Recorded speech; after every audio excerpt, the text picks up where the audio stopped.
Well, here at Cherokee Ranch, you can have a spectacular party if you want to go that route. But that doesn't mean you can't have an equally beautiful party and fun party in your own backyard, using all the sorts of things that you might have laying around the house right now. Now, one of the things I like to do in my own garden parties is I like to theme them. And you can theme them a number of different ways, from corny to functional. Corny? Corny. Give me an example. Corny. Oh, well, you could have an Elizabethan party.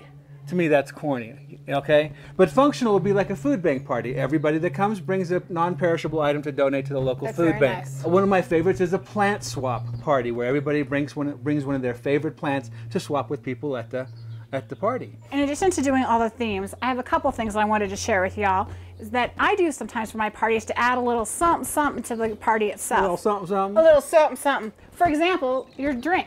Now we've just got some ice water with us today, but the best part about plants you may have growing in your garden or in your pots is using different varieties of mints. In advance, you can put these inside of ice cubes, so as you're making maybe some mojitos or you're just trying to add some flavor to your iced tea, those ice cubes will have the mint leaves right in them. One of my favorite items to do is a lot of times in the summertime, we want to get rid of the soda. Try taking different kinds of lemonade or teas and putting them inside mason jars. Skip the cans of soda pop, fill the mason jars with different flavors of teas and lemonades, put them inside your ice, and you have drinks to go at the garden party. Just have them in the cooler and people have can pull what they like. On ice. The other thing you can do is any of the saucers that you may have laying around the house, go ahead and use those. Fill them with a little bit of water. Use them to put some candles outside to have candles floating outside at the garden party. And even using stones, you can buy them in containers or larger ones. Putting them inside the bottom of the trays, filling it with water allows flowers to be floating or any kind of candles to float. Both. And don't forget that you can even use smaller glasses to fill these with like desserts. It's become quite popular these days to have smaller desserts. Anything and everything you have around the house can be used in the garden party to add to accents for the party that are cheap and inexpensive. Well, and speaking of seating, you probably should plan on having seating for enough for about half the people who are expected to come to the party. So half the people who are there can be sitting down at any one time. That's about all the seating you'll need. You don't need a chair for everyone unless you're having a sit-down meal. Then it would be nice to have a chair for everyone. Yes. Exactly. And then lighting. I love lighting, especially in an evening or a nighttime party.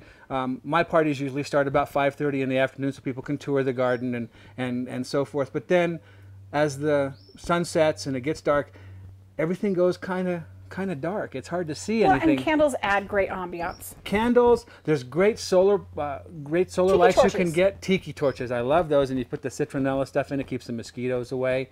And that brings up another good point. Bugs.